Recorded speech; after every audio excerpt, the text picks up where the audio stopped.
Kalau lu klik video ini, gue tebak lu adalah orang yang sering bikin janji sama diri lu sendiri. Tapi keesokan harinya, lu ingkarin semua janji lu. Lu bilang besok pengen mulai olahraga, tapi siang-siangnya lu tidur. Lu bilang besok pengen mulai bangun pagi, tapi besokannya lu bangun jam 12 siang.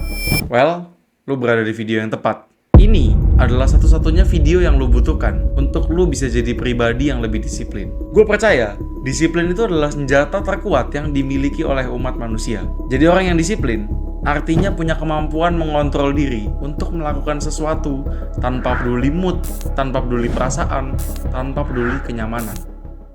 Oke, kita masuk ke pembahasan lebih dalam soal disiplin. Yang pertama, konsistensi itu lebih penting dari kesempurnaan. Banyak orang itu idealis. Ketika mereka baru mau mulai sesuatu, pengennya harus langsung sempurna, pengennya harus langsung sesuai ekspektasi mereka. Padahal, di dunia ini nggak ada yang seperti itu. Untuk lu bisa dapat hasil yang bagus, lu harus ngelewatin proses. Nah, disinilah disiplin itu berperan penting. Ketika lu fokus sama prosesnya, lu muncul secara konsisten. Nggak peduli lagi nggak mood, nggak peduli lagi males, dan semua alasan-alasan lu itu, secara nggak sadar, hasil yang hebat itu pelan-pelan akan tercapai. Jadi kalau misalnya lu pengen rutin baca buku, ya lu start pelan-pelan aja nggak apa-apa. 10 menit aja sehari. Lakuin aja dulu, konsisten aja dulu. Nggak harus sempurna, nggak harus lama-lama, yang penting lu lakuin. Sekarang lu lihat grafik ini ya. Nah, lu perhatiin. Ini adalah yang terjadi ketika lu fokus ngejar kesempurnaan. Nggak bisa, apalagi lu baru mulai. Buang jauh-jauh ekspektasi hasil yang sempurna kalau lu baru mulai. Karena nggak akan bisa, lu pasti harus gagal dulu, jatuh dulu. Daripada lu fokus di kesempurnaan, lebih baik lu fokus untuk menjadi lebih konsisten. Nah, sekarang lu lihat grafik yang kedua ini. Ini adalah gambaran kalau lu fokus pada progres dan konsistensi. Memang dia di awal kecil-kecil gitu ya, tapi perlahan-lahan, seiring berjalannya waktu, pasti akan ada yang namanya progres dan akhirnya membesar. Tanamin di mindset lu bahwa goals lu adalah lebih baik dari diri lu yang kemarin. Udah, cukup. Yang kedua, pengorbanan jangka pendek untuk hasil jangka panjang. Ketika lu pengen hasil yang hebat, tentunya ada harga yang harus lu bayar.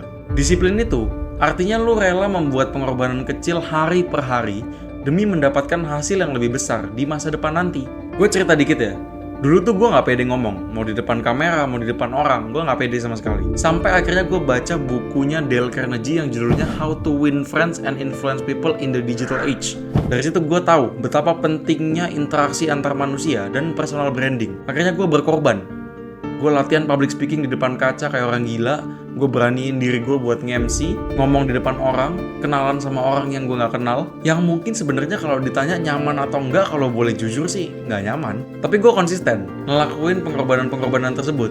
Sampai sekarang gue cukup pede untuk bilang bahwa gue bisa ngobrol depan orang, gue bisa ngobrol depan kamera. Gampang gak?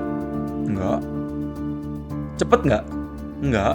Tapi kalau lu konsisten, gue gak tahu kapan. Mungkin gak hari ini, mungkin gak besok, mungkin gak bulan depan. Yang pasti lu sedang dalam perjalanan menuju ke tempat tujuan lu. Yang ketiga, disiplin itu skill, bukan bawaan. Lu mungkin bisa lahir pinter, lu mungkin bisa lahir IQ lu tinggi, tapi lu nggak bisa lahir dengan disiplin. Disiplin ini adalah hal yang harus lu latih bertahun-tahun. Lu nggak bisa dapetin disiplin ini dengan mudah. Gua kasih tahu ya, lu cuman disiplin sampai keputusan terakhir yang lu buat secara disiplin. Gua nih, mungkin gue bisa disiplin sekarang. Tapi 5 menit lagi, ketika gue dihadapkan dengan pilihan, bisa aja gue ngambil keputusan yang gak disiplin. Banyak orang ngira disiplin itu adalah keadaan yang mutlak gitu, yang sekali lu udah masuk, lu gak bisa keluar lagi. Padahal enggak. Disiplin cuman bertahan selama lu ngambil keputusan yang disiplin. Setelah itu hilang, lu balik lagi ke nol. Selanjutnya, ketika lu mau ngambil keputusan, lu harus ambil keputusan yang disiplin lagi.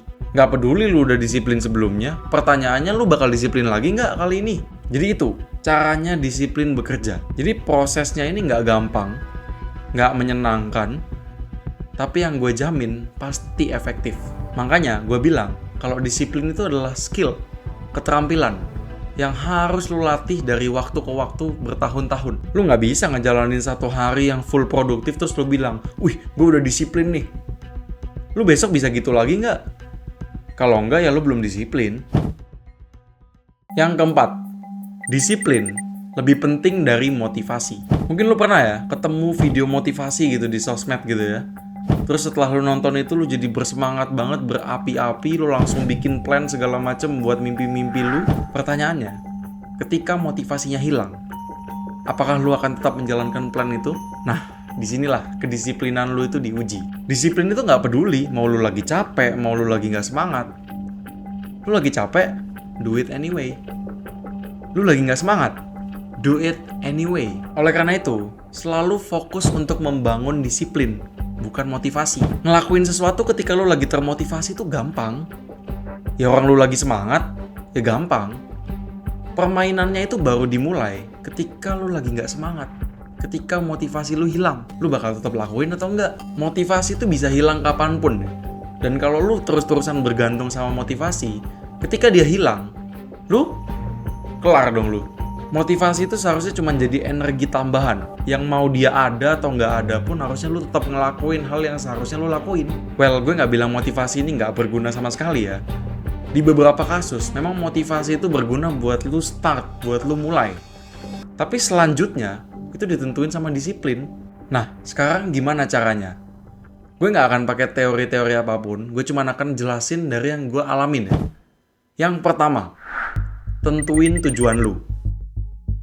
Tentuin apa yang lu mau capai, tanya ke diri lu sendiri, lu tuh mau apa sebenarnya? Menurut gue, sangat penting bagi setiap orang untuk bermimpi sebesar mungkin. Karena gue percaya dengan mimpi yang besar, lu semua itu pasti bisa set up goals-goals jangka panjang, jangka pendek yang bisa lu capai. Kalau lu belum punya tujuan, lu tuh kayak orang yang nggak ada arahnya nih.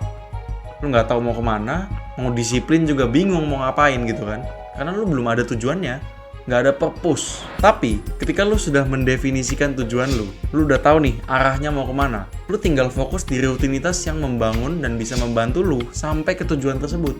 Jadi bagi lu yang masih belum punya tujuan, ayo banyak-banyak ngomong sama diri sendiri, banyak-banyak bikin refleksi, tanya lu tuh sebenarnya pengen apa sih? Panggilan lu di hidup ini tuh pengen apa? Kalau lu sudah bisa mendefinisikan tujuan lu, lanjut yang kedua, bikin rutinitas. Bikin rutinitas ini rutinitas apa?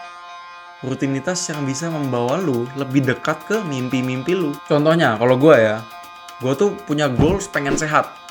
Oh ya udah, gue olahraga tiap hari. Terus gue juga punya goals tuh pengen pintar, pengen berilmu. Ya gue baca buku tiap hari. Ini tips dari gue ya, bagi lu yang baru mau mulai sebuah rutinitas baru. Gak usah buru-buru, gak usah berlebihan, gak usah berharap hasilnya langsung sempurna. Gak usah berharap hasilnya akan langsung datang. Yang penting lu lakuin aja dulu. Lakuin dan percaya bahwa rutinitas tersebut akan membawa lu lebih dekat dengan mimpi-mimpi lu. Ada satu buku ya yang gambarin konsep ini dengan sangat bagus gitu. Namanya Atomic Habits karya James Clear. Ini gue baca di sini ya. Ketika apapun terkesan tak ada gunanya, saya sengaja pergi menyaksikan tukang batu mengayunkan martil ke sebongkah batu cadas. Mungkin sampai 100 kali tanpa menghasilkan satu retakan pun pada cadas itu. Namun, pada hantaman yang ke-101 kali, cadas itu terbelah menjadi 2. Dan saya tahu, bukan hantaman terakhir yang menyebabkannya, melainkan semua hantaman yang dilakukan sebelumnya. Kalimat tadi itu harusnya menyadarkan lu, bahwa ketika lu merasa usaha lu ini sia-sia, nggak ada gunanya, lu harusnya sadar kalau perubahan itu butuh waktu. Butuh satu momentum yang bisa membuktikan bahwa usaha lu itu nggak sia-sia. Tapi, untuk sampai ke momentum tersebut, mungkin butuh ratusan percobaan, ribuan percobaan, atau bahkan jutaan percobaan. Pertanyaannya, lu sabar nggak nunggu momentum itu datang? Lanjut, yang ketiga, hapus segala macam distraksi. Nah, sekarang ketika lu udah punya rutinitas, musuh terbesar lu itu cuma satu, distraksi. Cari tahu, distraksi lu itu apa aja. Apa hal yang punya potensi mengganggu rutinitas lu dan membuat lu lupa sama tujuan-tujuan lu? Contohnya, handphone. Handphone ini kalau lu nggak bijak, itu bisa jadi distraksi yang sangat berbahaya. Misalnya lu pengen mulai rutinitas baca buku, tapi waktu lu udah duduk di meja nih, tiba-tiba di sini ada handphone nih. Aduh, gue buka Instagram dulu lah, gue scrolling dulu lah. Wih, WhatsApp gue ada yang ngechat nih. Akhirnya apa? Buku lu nggak kebaca, waktu lu kebuang 2 jam buat scrolling nggak jelas. Jadi identifikasi distraksi lu dan sebisa mungkin hilangkan itu dari tempat lu melakukan rutinitas lu. Contoh, kalau gue baca buku, handphone gue tuh pasti gue taruh di dalam lemari. Jadi kalau gue ada keinginan buat buka Instagram, buka WA segala macem, gue ngambilnya tuh susah gitu. Hati-hati sama distraksi ini ya, karena distraksi ini bisa nyuri fokus dan energi lu. Lu bangun nih, dapat energi penuh buat hari ini. Lu punya pilihan, energi itu mau lu pakai ke hal positif atau negatif. Lu bisa aja pakai energi tersebut buat hal yang positif dan mendekatkan lu ke mimpi-mimpi lu. Tapi lu bisa juga pakai energi lu buat scrolling gak jelas 2 jam. Well, pilihannya itu ada di lu.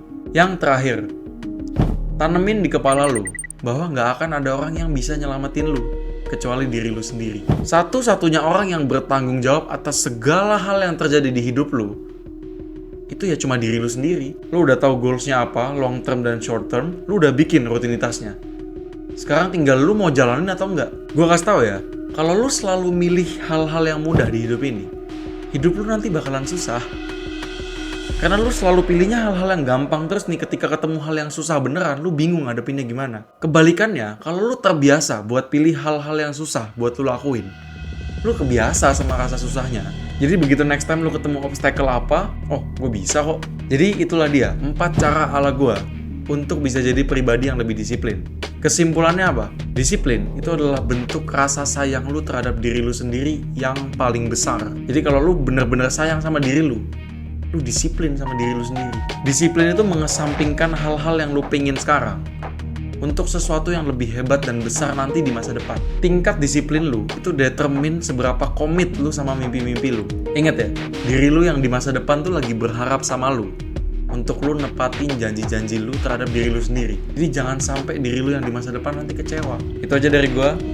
Have a blessed day.